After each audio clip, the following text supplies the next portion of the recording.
जो 3 नियम दिए थे उसके नियमों की आलोचना करने के लिए, है ना, होता है किसी की आलोचना करने के लिए बहुत सारे होते हैं। 2 नियम 3 थे वैसे तो।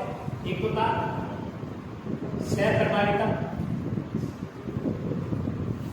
और क्या था, अपूर्ण प्रभाविता। ठीक है, सहप्रभाविता और अपूर्ण प्रभाविता में मैंने आपको, वैसे तो अगर अपन देखे सहप्रभाविता अपूर्ण प्रभाविता में, जैसे कि आप वो होते हैं अपने मुर्गे, उनके पंख देख सकते हो, उनकी आंखें देख सकते हो, आंखों का रंग चेंज होना। जैसे मान लो मैंने इधर फूल लिया था कल, सफेद और लाल पुष्प लिया था, उसके जगह मैं मान लो अगर आंख का रंग ले लूं किसी का, मोड़ने वाला या आंख में के जो जीन होते हैं उसको प्रभावित करने वाले वो ले लूं, तो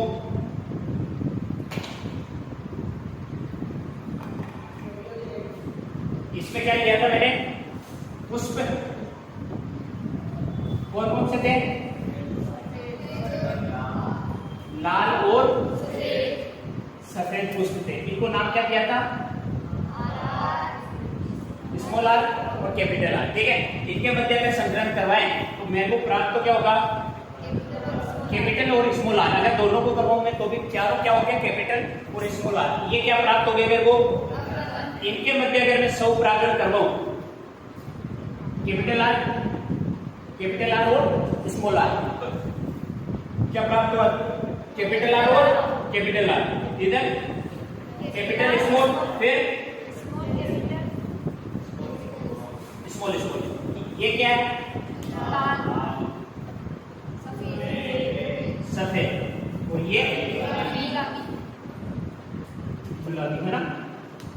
ये ध्यान रखना आपको। जो अपन ने प्रभाविता का नियम किया था उसमें तो क्या था, पहला नियम के उसमें जो बड़ा टी था वो क्या था, प्रभाव अपना ज्यादा दिखा रहा था छोटे टी के अपेक्षा। ठीक है, तो उसमें अपन ने क्या कहा था, लंबा शुद्ध लंबा, सॉरी अशुद्ध लंबा। ठीक है, इसमें मैंने कहीं कहा क्या कि अशुद्ध लाल, यानी इसमें क्या है कि लाल और सफेद दोनों मिलकर क्या रंग बना दिया, गुलाबी। यानी जो ये प्रभावी है इसमें, और ये क्या है, लिखा था अपन ने वो 7 ना पढ़ा के, वैसे अगर चाहे तो और भी बना सकते हैं अपन के नीचे। ठीक है, तो इसने पुष्प का रंग ले लिया, यानी पुष्प कैसा है, लाल और सफेद। तो ये तो प्रभावी, ये है अप्रभावी। नियम की परिभाषा यही है कि इस नियम में जो प्रभावी लक्षण है, अप्रभावी लक्षण को पूर्ण रूप से क्या नहीं करते, प्रभावित नहीं करते या दबा नहीं सकते, यानी इसका अस्तित्व खत्म नहीं कर सकते। ये दोनों मिलकर कौन सा रंग बना दिया, गुलाबी। इसमें ये दोनों का क्या हो रहा है, मिश्रण। लेकिन इसमें ऐसा नहीं होगा। इसमें मैंने कहा था जैसे जंतु की त्वचा ले लेते हैं, ये लाल त्वचा और ये सफेद, वापस वैसा का वैसा संग्रहण कराएंगे तो ठीक है, ये आर और ये आर, ये आर, इसको बनाएंगे तो वापस capital capital capital small small small. तो ये तो गया लाल और ये चित्तकाबरा, काबरी गाय होती है, चित्तकाबरी गाय, है ना। यानी कि इसमें क्या है कि जो लाल रंग है, जैसे मान लो गाय लाल है और उसमें सफेद धब्बे हैं, कैसे बोलेंगे अपन, चित्तकाबरी। और मान लो सफेद गाय है, उसमें कहीं के बीच में लाल धब्बे हैं, तो भी क्या बोलेंगे, चित्तकाबरी। जैसे मान लो ये पूरा लाल गाय का अंग है, इसमें मेरे का बीच बीच में सफेद डॉट है, या सफेद मान लो ये बीच बीच में लाल डॉट है, तो भी क्या बोलेंगे, क्या दोनों लाल और ये जो सफेद था मिलेंगे, अलग अलग है ना, उसमें क्या था, इसमें मिलेंगे। ठीक है, तो लिखवान पर दिया था मैंने एक बार, इसमें परिभाषा सुन लो वापस। इसमें तो क्या था कि प्रभावी लक्षण है, प्रभावी लक्षण को दबा नहीं पाया और ये दोनों मिलकर मिश्रित हो जाते हैं। इधर ये और ये दोनों बराबर के हैं, प्रभावी लक्षण और अप्रभावी लक्षण दोनों क्या है, समान मात्रा में, यानी समान ताकतवर है। ठीक है, और ये दोनों क्या नहीं होते, मिश्रित नहीं होते दोनों के। जो ये तो क्या थी अपने पास एफएलपीडी और ये एफ2पीडी, क्योंकि एफ2पीडी में संतरण कराते प्राप्त हुई एफ2पीडी, तो अपन कह सकते हैं एफ2पीडी में जो प्राप्त संतान है या संतति है, उनमें दोनों के लक्षण समान मात्रा में दिखाई देते। समान का मतलब है ये क्या है, चित्तकाबरा दोनों रंग ऐसे लाल और सफेद। दिक्कत किसी को पक्का? इसके बाद एक आता है शैललता।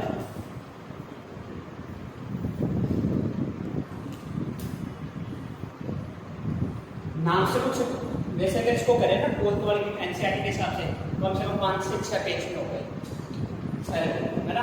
तो इसको शैललता का, शय का मतलब क्या होता है, साथ, और लगन का मतलब समझ लो साथ साथ जाने वाले या प्रवेश करने वाले। आप इसको एक चीज से समझो, जैसे ए दोस्त है और बी दोस्त है, दोनों ने स्कूल साथ पढ़ी, स्कूल के बाद 12 साथ की, फिर इन्होंने कॉलेज की, वो भी साथ की, कोई एग्जाम देने गए साथ गए, नौकरी लगे साथ गए, ठीक है। तो ये क्या है, साथ साथ हो रहा है। लेकिन मेंडल ने जो तीसरा नियम दिया था, ये वैसे मेंडल के तीसरे नियम का अपवाद है। स्वतंत्र अफेयर का जो नियम था उसने कहा था कि ए और बी दोनों की वंशागति क्या होगी, अलग अलग।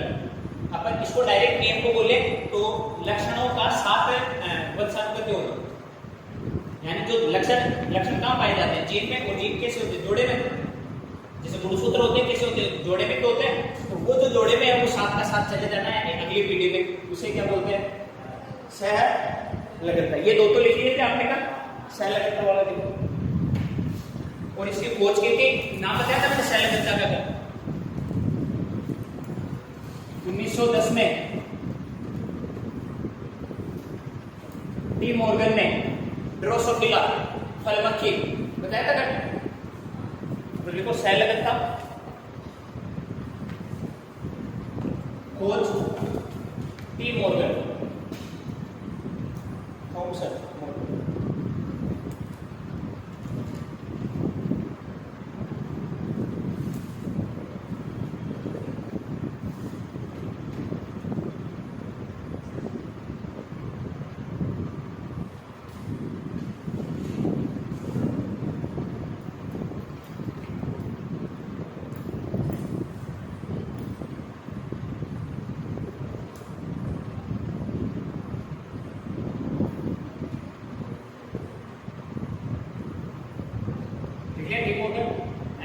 प्रयोग करके लिख लो, फलमक्खी या ड्रोसोफिला।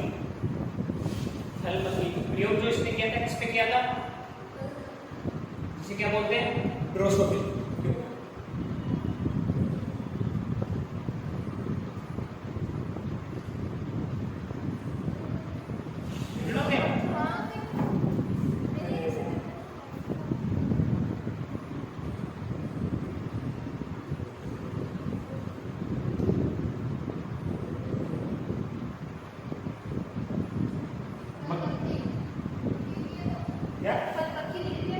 हाँ, इसका नाम है ड्रोसोफिला। फलमक्खी है ना, उसका नाम है ड्रोसोफिला।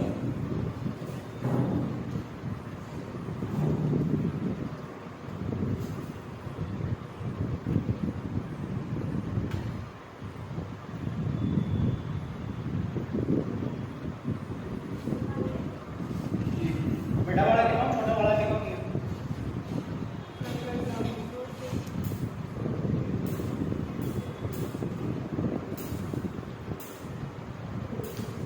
जितने भी क्रोमोसोम होते हैं,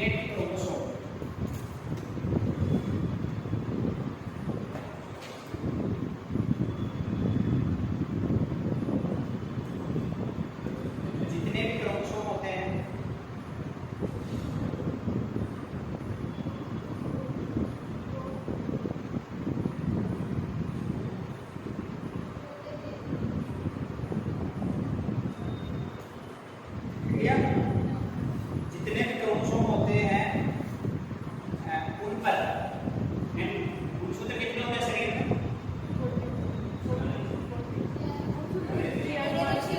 और जोड़ी, यानी इसमें क्या पाई जाएगी, हर एक में जो है ना सहलगनता के गुण को पाए जाएंगे।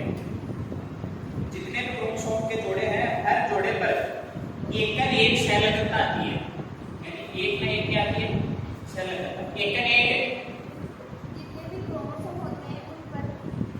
पर एक न एक सहलगनता आती है, जिसकी वजह से परिणाम में विविधता आ जाती है, जिसकी वजह से परिणाम में विविधता आ जाती है।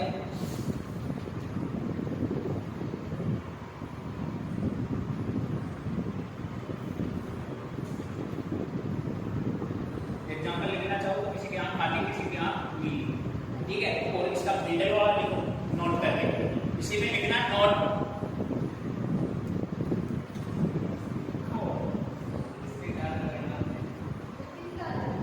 विविधता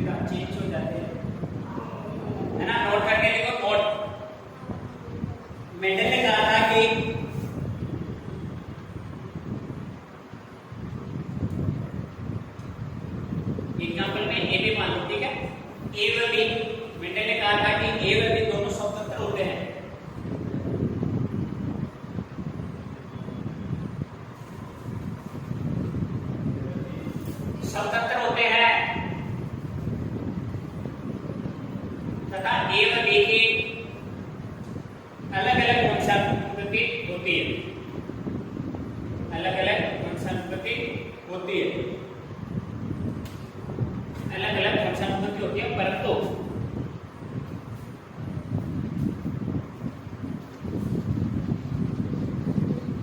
परंतु इसमें सहलग्नता साथ साथ होती है।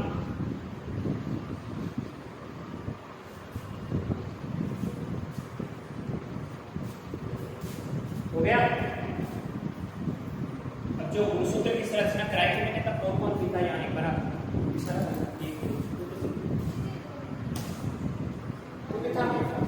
गुणसूत्र की संरचना में नहीं था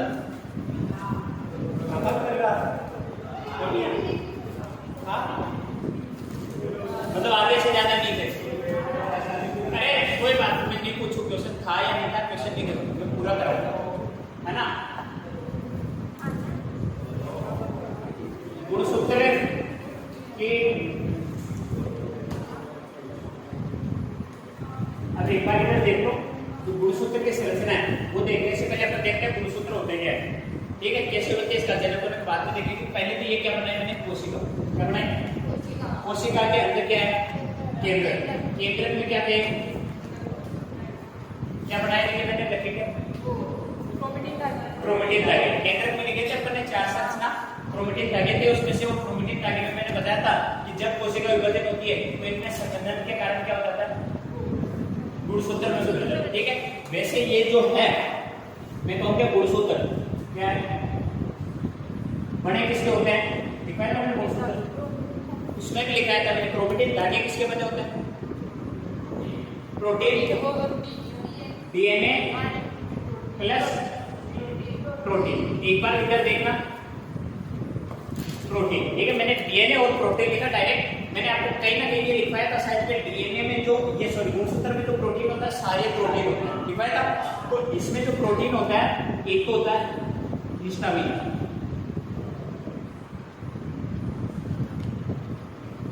हिस्टोन प्रोटीन।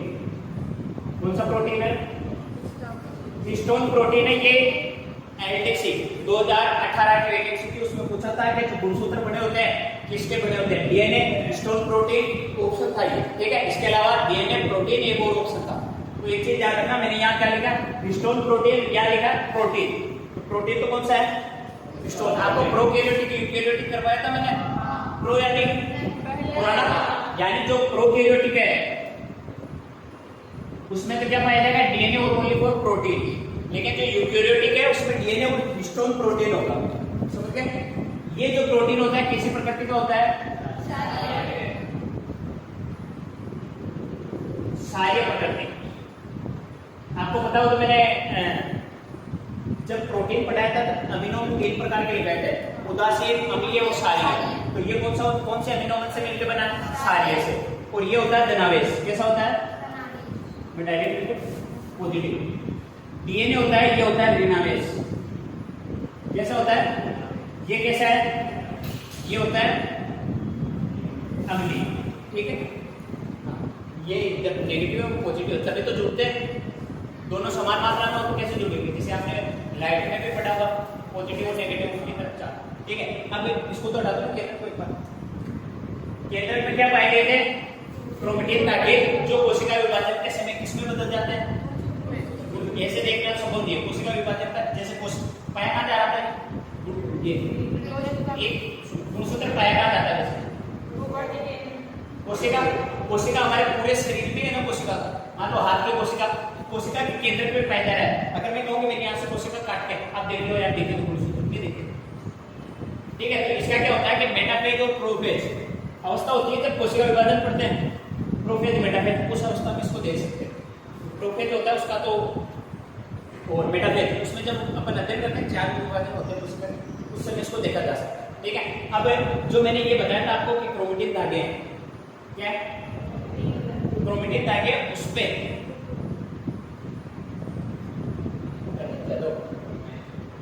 ये हिस्टोन प्रोटीन है ना, 3 4 5 6 7 8 बड़ा माध्यम है ना, 8, इसको बोलते हैं हिस्टोन अस्टर। क्या बोलते हैं? Histone Aster. ठीक है, यानी ये जो 8 है किसके बने हुए हैं? स्टोन के। और ये किस पे है? क्रोमेटिन पे। इसके अंदर जो डीएनए है वो इसके बीच में पाया जाएगा। यानी जो 8 अष्टक है उसके बीच में क्या पाया जा रहा है? डीएनए। ठीक है, तो ये हिस्टोन प्लस डीएनए मिलेगा। ठीक है, जिसे बोलते हैं फिर न्यूक्लियोटाइड। और ये जो है इस क्रोमोसोम पे कैसे पाए जाते हैं? जैसे माला होती है, माला में जैसे मोती पुरोए होते हैं, ये माला का धागा मान लो, ये मोती मान लो।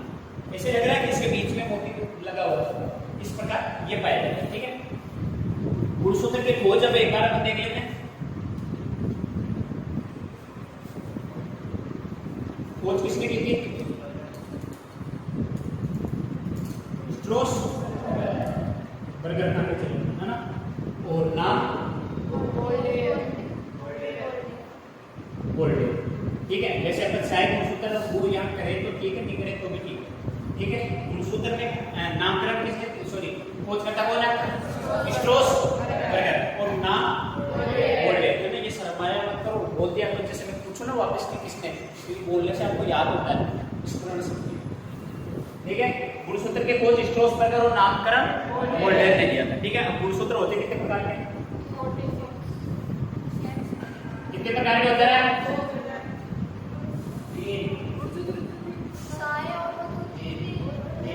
गुणसूत्र को अगर अपन काटे वैसे गणा हो किससे? डायरेक्ट बोल देंगे पर प्रोटीन प्लस डीएनए से। ये मैं लिखूंगा जब आपको और बता दूंगा। गुणसूत्र पहला तो है मनुष्य में। ठीक है, मनुष्य में कितने हैं? 2।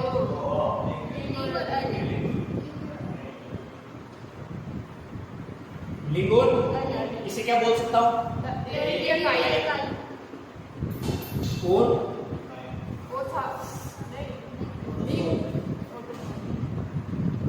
इसे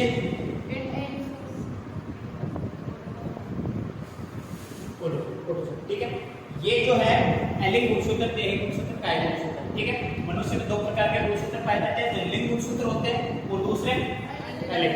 लिंग गुणसूत्र की संख्या कितनी होती है मनुष्य में? एलिंग गुणसूत्र की संख्या 44। ठीक है, 2 गुणसूत्र होते हैं, जैसे मैं कह दूं कि पुरुष है उसमें तो कौन से हो जाएंगे? महिला में XX। ठीक है, अगर मैं कहता हूं कि मनुष्य में लिंग निर्धारण किसके द्वारा होते हैं, तो ये जो 2 गुणसूत्र होते हैं, या इसे हम बोल सकते हैं लिंग गुणसूत्र जो होते हैं या तो XY या XX।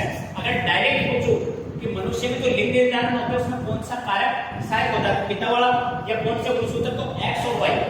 एलडीसी वाला क्वेश्चन है, ये कल परसों हुआ था पेपर, उसमें ये दिया था कि कौन सा गुणसूत्र लिंग निर्धारण में काम आता है। उसमें XX दिया था, XY दिया था, X0 Y0। कौन सा सहायक है? X। अभी इसके जस्ट बाद में आपको ये बताऊंगा गुणसूत्र कैसे, लिंग कैसे निर्धारण करते हैं। ठीक है, अगर XX है तो क्या कहेंगे अपन, और XY है तो, अगर इसमें आपके दिमाग में चल रहा होगा सर इसमें 2X या 1X और जुड़ जाए, इसमें से कम हो जाए, ये अपन रोगों में पढ़ते हैं जिसे हम अनुवांशिकता रोग बोलते हैं। उसमें अपन पढ़ लेंगे कि इसमें एक ज्यादा एक कम हो रहा है, यहाँ पे ओनली और अपने को पढ़ना गुणसूत्र की संरचना। ठीक है, तो पुरुष और महिला में ये मैं कह सकता हूँ कि जो 2 लिंग गुणसूत्र है वो नर और मादा दोनों में अलग अलग होते हैं। समान होते हैं, लेकिन ये 44 समान होंगे, और ये 44 मतलब जो लिंग गुणसूत्र है, देह गुणसूत्र या काय गुणसूत्र है, ये पूछेगा ऑटोसोम, मनुष्य शरीर में ऑटोसोम की संख्या कितनी है? ध्यान रखना, ऑटोसोम का मतलब ये मत समझ लेना कि पूरे गुणसूत्र पूछा है। क्या बताना अपने को? एलिंग गुणसूत्र में क्या आएगा? 44। तो अब मैंने कहा कि ये 44 है, इनको तो मैंने कहा ये है असमान, तो इसका उल्टा कैसा हो जाएगा? समान। चाहे नर हो चाहे मादा हो, उसमें ये जो 44 गुणसूत्र वो तो समान रहेंगे। रोग भी बढ़ता है ना, तो अपन पढ़ते हैं जैसे 13 जोड़ी में X गुणसूत्र बढ़ गया 14, लेकिन ये जो 44 है वो तो समान रहेंगे। ठीक है, ये 2 है जो मतलब लिंग निर्धारण में सहायक होते हैं। ये 2 गुणसूत्र होते हैं, नर में XY, मादा में XX, लेकिन ये 44 सेम होते हैं। सेम का मतलब है कि हमारी जैसे बॉडी है सेम टू सेम महिला की हो सकती है ना, हार्मोन की वजह से परिवर्तन है। और परिवर्तन मुख्य रूप से किसकी वजह से? नर और मादा में जो मुख्य परिवर्तन है किसकी वजह से? लिंग गुणसूत्र की वजह से। ठीक है, अब इसके बाद मैंने गुणसूत्र दूसरा बताया था आपको,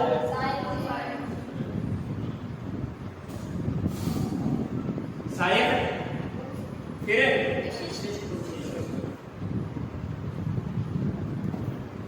विशिष्ट गुणसूत्र के लगभग अपन ने 3 भाग बने, वैसे तो भाग 2 ही होते हैं, ठीक है, लेकिन अपन ने मनुष्य वाला अलग कर दिया, सहायक गुणसूत्र अलग कर दिया। और सहायक गुणसूत्र की खोज किसने की थी? देख तो नहीं बता रहा हूं, बंद करो सर। इसे और क्या नाम दे सकते हैं? बे गुणसूत्र, ठीक है। नए वाले घबराना है ना, इनको पढ़ाया हुआ इसलिए बोल रहे हैं ये है ना। अभी नया टॉपिक स्टार्ट करूंगा तो अभी भी बोलते बंद हो जाएगी, है ना। ये मत सोचना आपसे कितने इंटेलिजेंट है, ठीक है। इसको क्या बोलते हैं अपन? बे गुणसूत्र। खोज किसने की थी? विल्सन। और ये किसी काम का है क्या अपने? यानी ये जो सहायक गुणसूत्र है, या इसे बे गुणसूत्र बोलते हैं, ये वैसे तो बनता किससे है? मुख्य डीएनए या मुख्य गुणसूत्र से टूट के बनता है, लेकिन ये आनुवंशिकता में भाग नहीं लेता। जो आनुवंशिकता है यानी हमारे पीढ़ी तक पीढ़ी लक्षणों को पहुंचाने का गुणसूत्र, ठीक है जी, उसमें ये भाग नहीं लेता। तो अपन कह सकते हैं गुणसूत्र होते हुए भी आनुवंशिकता में भाग नहीं लेते। कौन सा गुणसूत्र है?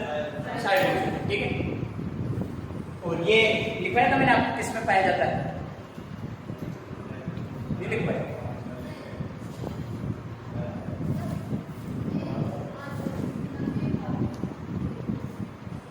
ये विशिष्ट गुणसूत्र 2 प्रकार के। पहला जो था वो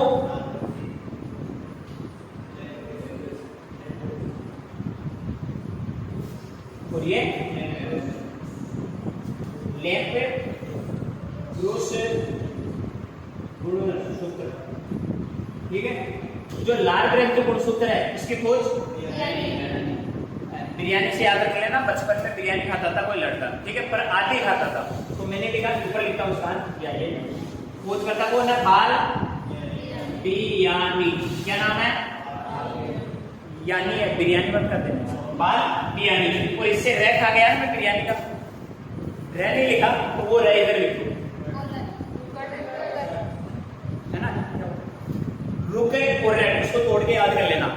रुक के रट, आप रटा है पढ़ाई के पहले रटा, ये रट पर है ना। ये बेटा सब ज्ञान वाली बातें होती है, रटना की समझना होता है ना। अभी समझाऊंगा ये आधे घंटे बाद, 2 घंटे बाद आपके माइंड से पूरा जो नोट्स है उसे आप पढ़ोगे। तो इसको क्या कर रहे हैं अपन? रुक के रट रहे हैं। एक बार वापस देखना कि वैसे गुणसूत्र की खोज स्ट्रोसबर्गर, इसको नामकरण बोल रहे हैं। गुणसूत्र को 3 भागों में बांटा। पहला भाग मनुष्य में 2 प्रकार के गुणसूत्र होते हैं, लिंग, ठीक है। लिंग गुणसूत्र 2 प्रकार के होते हैं, जो नर व मादा में अलग अलग होते हैं या असमान होते हैं। लिंग गुणसूत्र 44 होते हैं, जो नर व मादा में कैसे होते हैं? समान। उसके बाद मैंने लिखा सहायक गुणसूत्र, इसे विल्सन ने खोज करके इसे बे गुणसूत्र भी कहते हैं।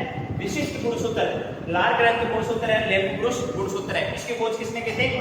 बाल बियानी ने। और इसकी रुकट, इसका नामकरण भी लिखवाया था मैंने, कोलर। नामकरण किसने किया था? कोलर, ठीक है। और इसे क्या बोलते हैं अपन? लाल ग्रंथि गुणसूत्र को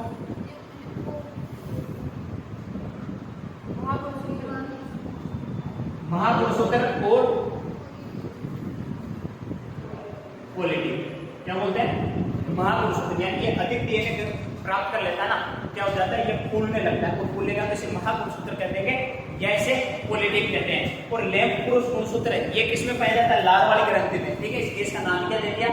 लाल ग्रंथि। और लैंप पुरुष यानी ये जो गुणसूत्र है, लैंप जानते हो? लैंप, उसको साफ करने वाला पुरुष आता है ना, उसके आकार का था, इसलिए इसको क्या नाम दे दिया? लैंप पुरुष गुणसूत्र। छापा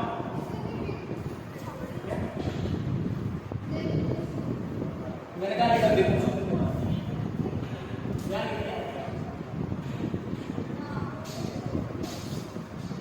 जरूरी है इसको कहेंगे तो इसको भी कहेंगे। तो कहीं देखा इसमें बे गुणसूत्र था, देखो आपको गुणसूत्र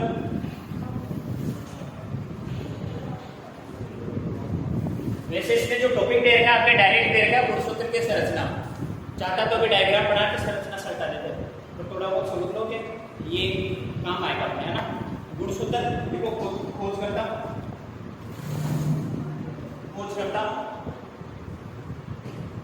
स्ट्रोसबर्गर,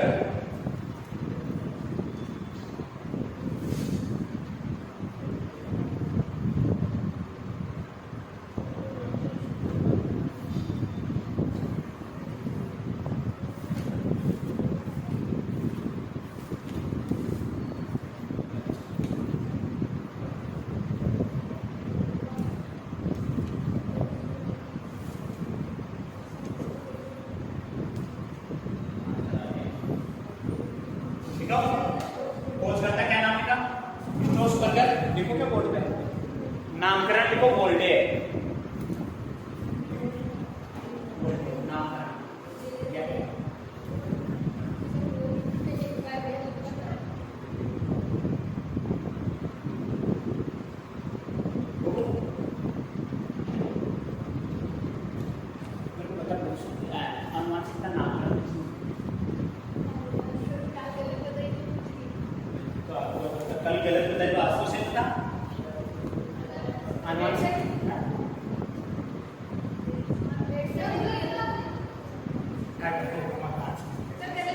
सही है वेक्शन नहीं नाम तो सर क्या सही है वेक्शन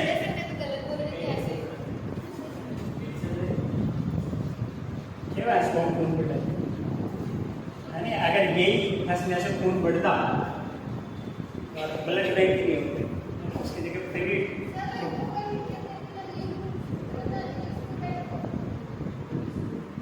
कभी ये लिख लिया और भी चीजें ये जो आपको एक चीज बताऊं ये प्रोटीन वाला कोलेस्ट्रॉल ये लिखा था मैंने सारे से डीएनए किसी किससे मिलकर बना गुणसूत्र डीएनए व स्टोन प्रोटीन से गुणसूत्र की संरचना में लिखा जरूरी है अपडेट हो थोड़ा ना ठीक है। अब यहाँ बीच में लिखो गुणसूत्र इसको बांटना है देखो साथ का साथ बना लो ये मनुष्य में 2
जल्दी करते रहो साथ का साथ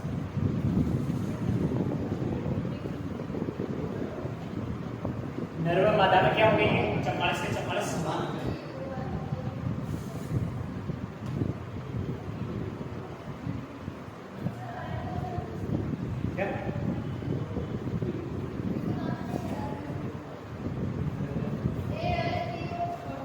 ऑटोसोम AOSOME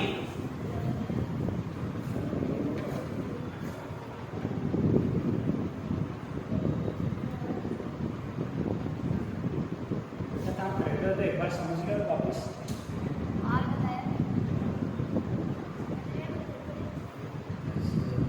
बाकी सब नहीं समझा है वर्णांतता कहाँ से आता है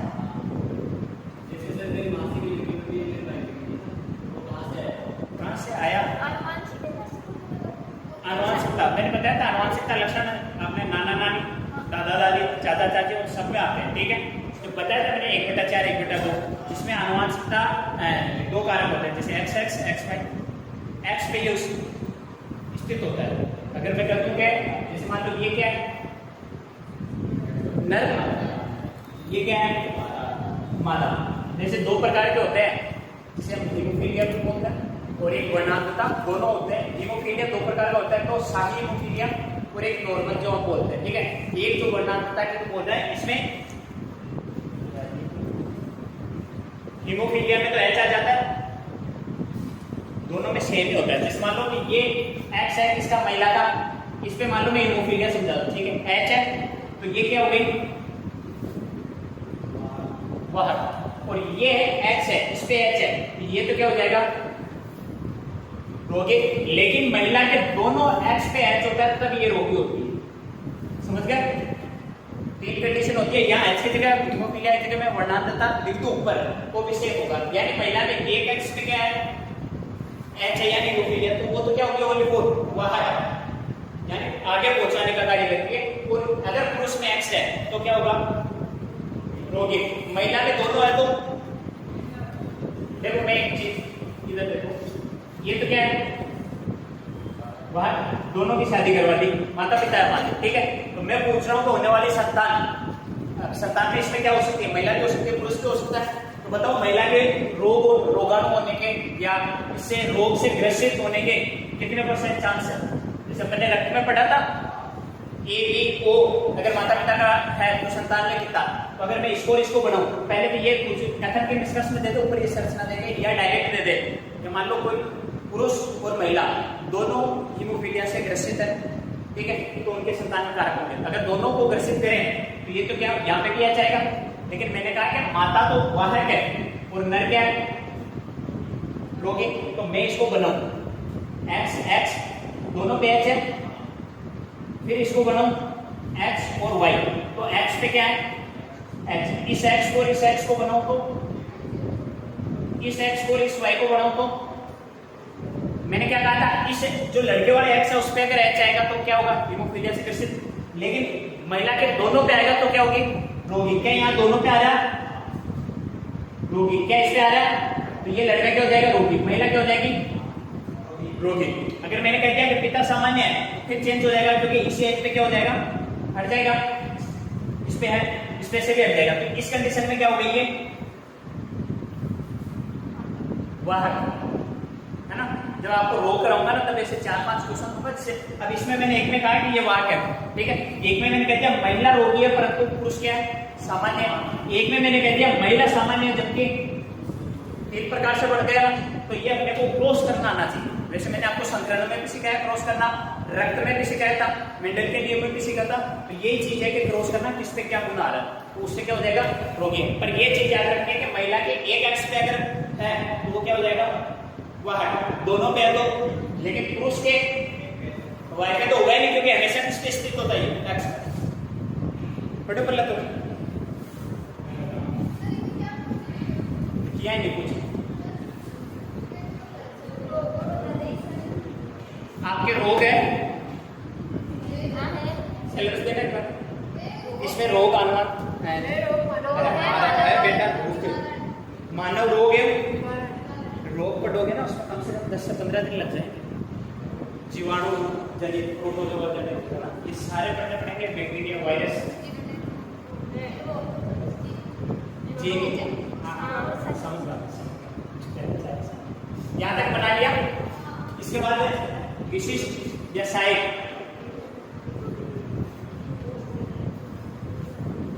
इसकी खोज किसने की थी, विल्सन ने क्या की थी खोज।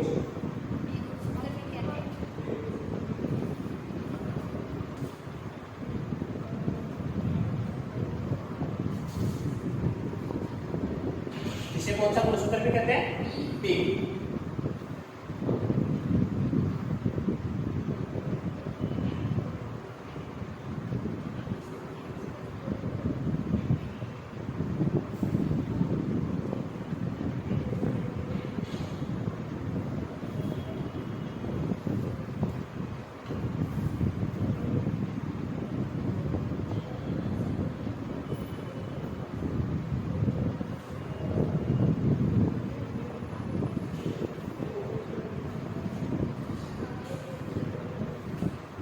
खोज की थी विल्सन ने। इसे बी गुणसूत्र भी कहा जाता है, ये मुख्य गुणसूत्र से टूट के बना होता है और ये आनुवंशिकता में भाग नहीं लेता। तीसरा क्या था,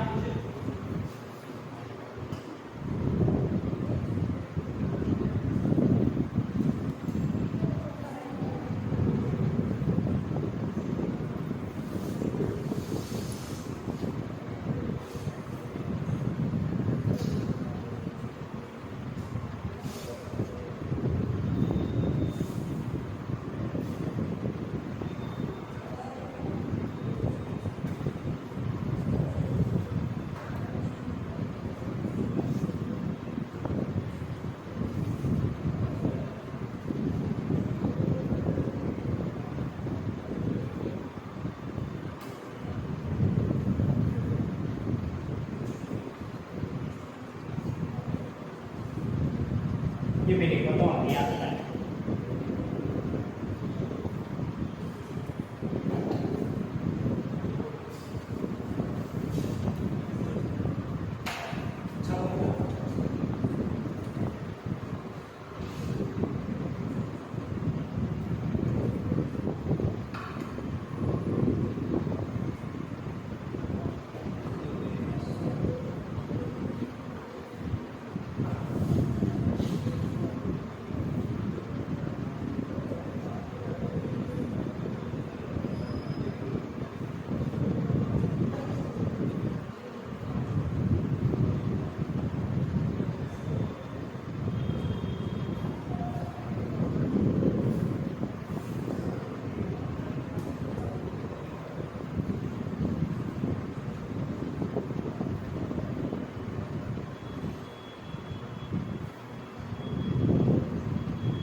ये इसका नाम क्या दिया मैंने? पाया कहा जाता है कीटों की लार ग्रंथि, तो इसलिए इसको नाम क्या दे दिया? अगर लिखना चाहे तो कीटों की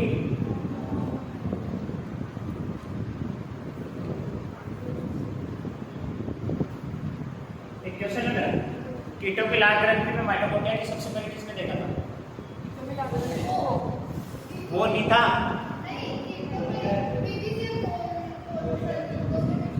दोनों में से एक, दोनों ही ऑप्शन में हो तो फिर क्या करो? ये किसका पार्कोन था? ठीक है, कीटों में लार ग्रंथि में पाया जाता है और इसे द्विगुणसूत्र सॉरी महागुणसूत्र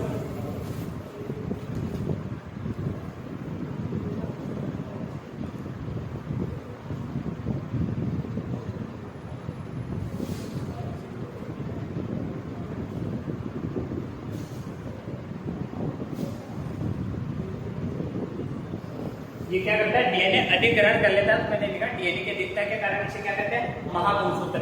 दूसरा नाम इसे क्या कहते हैं? पोलिटिक बी क्या कहते हैं? इसके खोज किसने की थी? ब्रूकट, और इसका आकार कैसा हो जाएगा? लेंथ को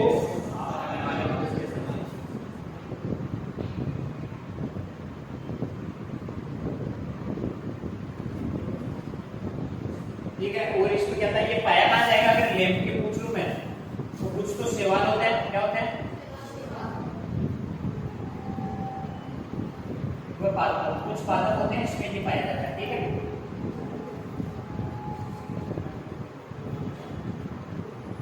इंपोर्टेंस ये रहेगा है ना, इसमें भी ये लिंक और जो लिंक वाला है वो ये वाला होगा।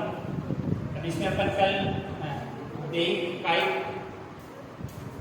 और ये तो इसके नाम है। इसके बाद मैंने आपको लिखा था एक 2n गुणित द्विगुणित, अगुणित और द्विगुणित करवाया था, वो संख्या क्या है और इसके अलावा लिख दिया जाता है।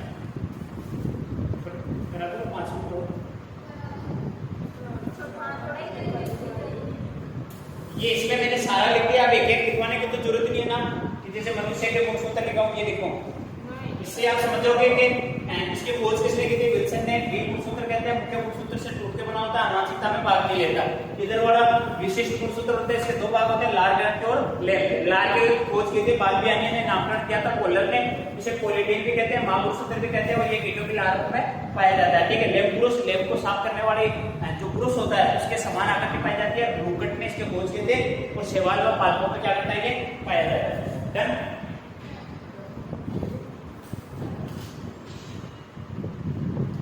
हो गया?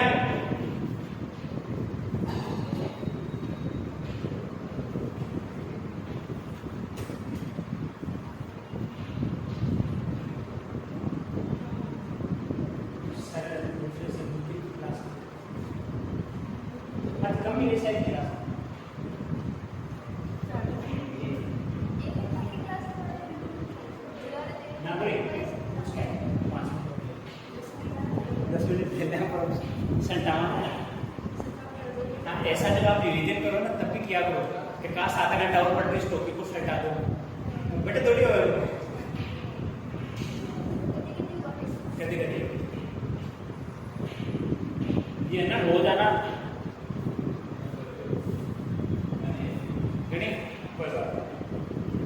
यहाँ तक किसी को दिक्कत हो तो बताओ बेटा। ठीक है, इसको दोनों को छोड़ भी दोगे पर इसको याद रखना। ठीक है, क्वेश्चन पढ़ सकता है कि मनुष्य में फोटोसोम कितने पाए जाते हैं? क्या कहोगे? अच्छा 40। मैंने इशारा इधर किया तो 2 कर दिया आपने। फोटोसोम कितने हैं? 44। ऐसे कितने गुणसूत्र हैं जो नर व मादा में समान पाए जाते हैं? ऐसे कितने गुणसूत्र हैं जो नर व मादा में अलग पाए जाते हैं? कौन कौन से?